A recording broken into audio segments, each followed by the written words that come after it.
setelah sujud apa yang dilakukan? Eh, Setelah sujud yang pertama apa yang dilakukan? Ah, yang dilakukan bangkit dari sujud. Langsung gitu.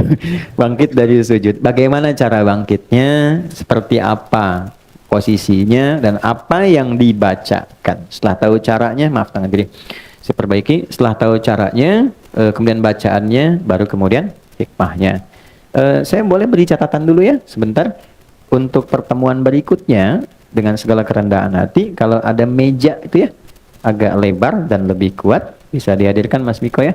Ya, bukan apa-apa, bukan buat saya, supaya ada yang volunteer bisa naik, bisa kelihatan prakteknya lebih mudah. Di sini kan buat sujud nggak pas ini, duduk nggak optimal. Oke, kita mulai ya.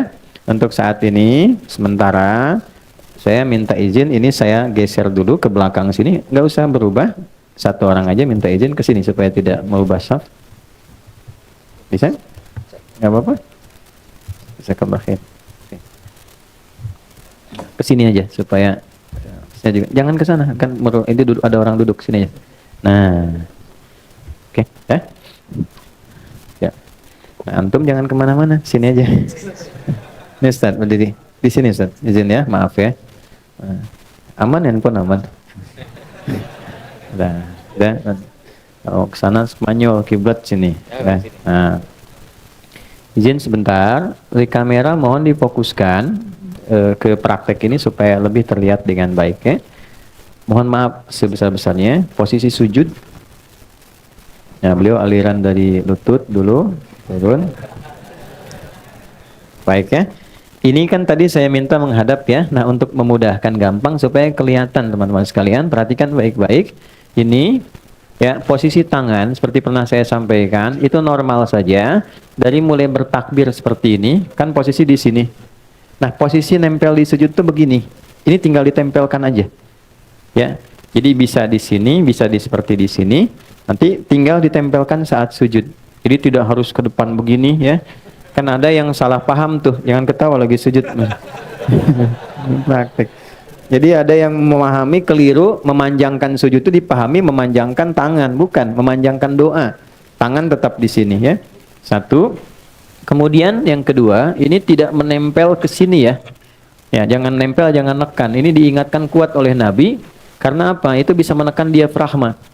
Ya, darah sedang dipacu, kuat ke jantung ke otak, ini ditekan, bisa bahaya. Jadi tetap dibuka sampai Nabi itu mengilustrasikan kalau anak kambing lewat bisa masuk. Ya kan? Itu ilustrasi kiasan ya. Jangan untuk ngukur anak kambing datang lewat, tidak. Kan itu juga orang Arab yang zaman dulu gitu. Ini maksudnya ada ruang. Kemudian itu sudah kening, sudah menempel, dua telapak tangan, dua lutut. Ini bagian kaki, maaf ya, ini menutup sudah bagus, bukan terbuka ya lututnya. Mohon izin Ustaz menghadap ke arah papan tulis ke sini. Izin. Nah, ini bagian kakinya. Ya. Jadi ini tertutup begini, jadi tidak membuka begini, ya, tutup seperti ini. Nah, enggak pakai tutup aja. Udah. Nah, sekarang kita akan langsung bangkit dari sujud. Ustaz bangkit silakan. Ya, Allahu Akbar. Nah, tahan. Izin ya. Saya soroti yang pertama hadis riwayat At-Tirmidzi. Ya, kita lihat baik-baik, teman-teman sekalian. Yang pertama, kaki sebelah kiri, pastikan kiri ya. Kaki yang kiri dilipat begini, lalu diduduki. Sudah? Nah, bisa dilihat posisi di sini sudah bagus. Yang kiri dilipat begini, nah lalu diduduki. Dah? Dibentangkan. Bentangkan itu dalam bahasa Arabnya tuh firash. Berusaha membentangkan iftarash. Makanya kasur disebut firash karena terbentang begini. Oke, sehingga membuat nyaman. Jadi bentangkan dengan nyaman. Kalau ada masalah bengkak jangan dipaksain. Ya, sehingga membuat luka kepada fisik. Nanti ada cara yang lain. Bentangkan, duduk sampai terasa enak. Yang kanannya tegakkan, jarinya dilipat menghadap ke arah kiblat. Ya. Ini yang kanan, ya, tegakkan, jarinya dilipat menghadap ke depan ke arah kiblat. Itu sudah bagus posisi kakinya. Jelas? Baik, ini dulu. Kemudian badan ini tegak, tidak bungkuk ke depan, tidak ke samping kanan. Tidak ke kiri atau ke belakang, tegak saja. Pandangan, ini pandangan ke tempat sujud, ke depan. Baik ya? Ke tempat sujud begini. Kalau kita di depan Ka'bah, boleh ke Ka'bah, ke depan. Jelas ya? Baik. Nah, ada juga yang ulama mengatakan pandangan ke depan, diboleh depan atau tempat sujud. Karena itu dianjurkan berpakaian yang pantas, yang baik, sehingga tidak mengganggu dari pandangan orang lain. Oke ya? Pakai sholat, pakai kaos, tutup aurat, bagus. Depannya Ronaldo, belakangnya Messi misalnya, kan jadi masalah tuh, gambar-gambar repot. Kemudian tangan, ini, izin Ustaz menghadap ke sana supaya kamera bisa melihat. Baik. Letakannya di mana? Nah ini ya. Nah, diletakannya itu di atas lutut sedikit, bagian paha ujung dekat ke lutut.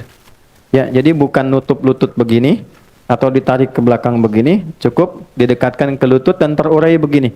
Terurai saja, santai saja gitu ya, tidak menekan begini atau melepas begini, terurai seperti biasa begini. Jelas sampai sini? Baik, silakan kembali, jazakallahu khair. Baik, sekarang perhatikan baik-baik. Tadi duduk ini dilakukan setelah apa? Sujud kan? Baik. Kita tadi setelah mendengar bersama uraian bahwa sujud itu kan posisi paling dalam saat seseorang merendah, dengan menempelkan bagian terhormat di kepalanya kan? Perhatikan. Seorang yang biasa merendah di hadapan Allah, maka Allah akan mengangkat derajatnya dengan lebih baik dibandingkan orang yang selalu meninggikan dirinya. Rumus dalam sholat, kalau orang biasa tinggi, Allah pasti rendahkan. Tapi kalau orang biasa merendah, Allah pasti tinggikan. Itu poin utama. Kalau Anda baru sampai level ruku, Allah angkat. Tapi baru sampai i'tidal, diangkat derajat i'tidal. Tapi kalau Anda sudah bisa sujud, Allah angkat dalam posisi yang santai, sambil duduk pun anugerah datang. Itulah sebabnya orang yang sujudnya baik dan sempurna, minimal akan diberikan pada keadaan dirinya 6 hal, hadis riwayat Ibnu Abbas, atau maksimal sampai 8 hal dalam kehidupannya. 1, ampunan, Rabbighfirli. 2, kasih sayang, warhamni. 3, penjagaan dari sifat buruk, wajburni. 4, diangkat derajatnya, warfa'ni. 5, diberikan limpahan rizki bahkan tak terbatas, warzuqni. 6, diberikan petunjuk dalam menjalani segala hal, wahdini. Ya, kemudian yang ke-7, diberikan penjagaan, hadir dalam lingkungan yang sehat dan baik, wa'afini. Ke-8, dijaga dari perbuatan-perbuatan salah, fa'fu anni. Oke? 8. Bisa 6, dengan 2 bagian terakhir itu tidak dimunculkan karena terwakili dari yang sebelumnya, atau 8 dimunculkan lagi untuk penegasan sebagai penguat. Baik? Nah, jadi kalimat yang pertama setelah bangkit dari sujud, kan diangkat ya, dapat anugerah. Inilah yang paling dahsyat. Di semua riwayat walaupun ada perbedaan urutan, tapi kalimat pertamanya sama, Rabbighfirli. Ada yang pakai Allahumma, yang 6 bacaan Allahumma firli. Allahumma gfirli, Rabbighfirli. Ini luar biasa secara etik, luar biasa. Islam itu selalu menjaga keseimbangan. Walaupun Anda dalam posisi terangkat, dapat promosi jabatan, dapat proyek besar dan sebagainya, tetap selalu merendah untuk mengevaluasi diri. Jangan karena kedudukan terangkat, promosi, dapat proyek besar, merubah kebiasaan jadi nggak kenal kawan yang selama ini membantu.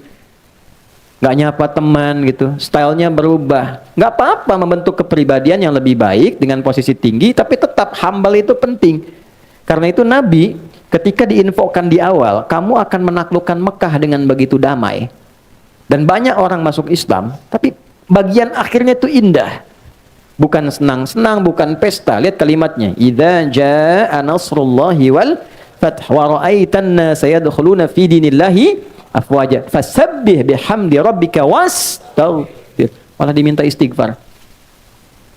Coba Anda bayangkan, pemimpin besar menaklukkan satu wilayah yang selama ini tidak mudah, mengeluarkan beliau dari situ, diusir, dihina, dipersekusi, temannya dieksekusi. Begitu diinfokan, kamu akan masuk ke situ dengan damai, tenang, nyaman, orang banyak masuk Islam. Tapi perintah Qurannya apa? Istighfar ya. Kenapa? Supaya jangan ada perasaan jumawa saat masuk seakan merasa yang paling hebat. Padahal yang mengantarkan Allah. Kalau ditugaskan di perusahaan baru, Anda masuk ke ruangan, dihadapkan pada karyawan, jangan merasa tinggi dulu. Siapa yang mengantarkan Anda ke situ? Bersikaplah humble biasa. Hargai orang-orang di sekitarannya. Apresiasi kinerja mereka. Terima kasih dengan kinerja Anda semua yang ada di sini. Anda membantu saya untuk hadir berpartner bersama Anda hadir di sini. Walaupun memang penugasan kepada saya sebagai seorang pimpinan, ini tidak mengurangi kinerja dan kebersamaan kita sebagai seorang teman. Ini spirit pertamanya. Jadi kalau ditempatkan dalam posisi tinggi yang nyaman pun, jangan lupa untuk koreksi diri. Itu poinnya. Dan ini diajarkan dan perintah langsung dari Allah kepada Nabi SAW. Orang yang terbiasa menempatkan diri seperti itu dalam setiap kondisi dan keadaannya, maka apa yang terjadi? Warhamni. Allah turunkan rahmat yang menyayangi dan meliputi ia dalam setiap gerak dan langkahnya. Warhamni.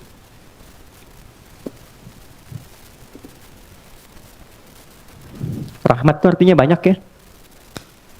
Satu, pengentas dari berbagai macam persoalan hidup. Bahasa kitanya solusi dari berbagai problematika kehidupan. Jadi Allah itu kalau pengen menyelesaikan masalah hambanya, diberikan rahmat dulu. Dengan rahmat itu solusi datang. Itu ditemukan di Quran surah kedua ayat 157. Ya, masalahnya di 155, 155, sabarnya 156, rahmatnya 157. Oke, dari 155, walanabluwannakum bisyai'im minal khaufi wal ju'i wa naqsin minal amwali wal anfusi wat thamarat wa basyiris sabirin. Hai yakini, sepanjang kau hidup punya harapan tertentu, aku pasti akan uji engkau yang hidup demi mewujudkan harapanmu. Satu, gelisah. Ya, gelisah itu termasuk ujian. Khawatir, gelisah. Ini gelisah, kapan Ustadz selesai nih? Yang kapan waktu ini jemput dan macam-macam. Ada. Wal ju', lapar. Ya, nih Dimas ini ada makan siangnya nggak nanti nih, ada snacknya nggak banyak. Wa naqsi minal amwal, harta berkurang, kemarin proyek bagus sekarang berkurang. Wal anfus, kadang sakit, ada rekan yang meninggal dan sebagainya. Wat thamarat, hasil kerja keras kita, proyek kita, tender kita kok diambil orang. Ya, itu ada yang saya koreksi sedikit, diterjemah diartikan buah-buahan. Saya agak kurang setuju dengan terjemahan itu. Karena agak rasa kurang adil. Kalau tukang buah saja, tukang sayur gimana gitu ya, yang lainnya. Nah, jadi maksudnya itu bahasa kiasan di balaghah. Buah-buahan itu kan orang nanam dulu dari benih, jadi pohon, keluar, kemudian sebagainya bunga. Jadi yang siap dipanen besok, mangga udah jadi, besok mau panen, malamnya diambil orang.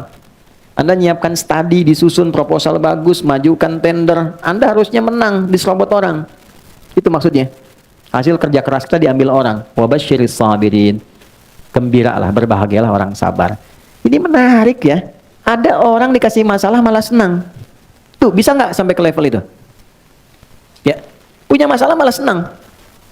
Bisa nggak? Karena bahasa Qurannya, berikan kabar gembira pada orang sabar. Jadi ada orang yang gembira ketika menerima masalah. Ya, kok bisa gitu? Sendal hilang malah gembira. Keluar sini sendal hilang, gembira. Ya kan? Tapi gembira itu bukan menghilangkan ikhtiar, gembira alhamdulillah, pulang tanpa sendal, bukan begitu. Ya, itu salah namanya. Dia tetap berikhtiar, tapi gembira menerima itu. Kenapa dia gembira? Karena tadi di awal, dia tahu masalah itu jalan mengabulkan doanya. Jadi kalau Anda sedang punya masalah, catat tadi malam doa apa. Nah, itu jalannya. Jadi begitu Allah kirimkan itu, dia senang. Ternyata Allah kabulkan lewat jalan itu. Maka dia terima dulu dengan sabar. Sabar itu menerima apa yang Allah berikan kepada kita.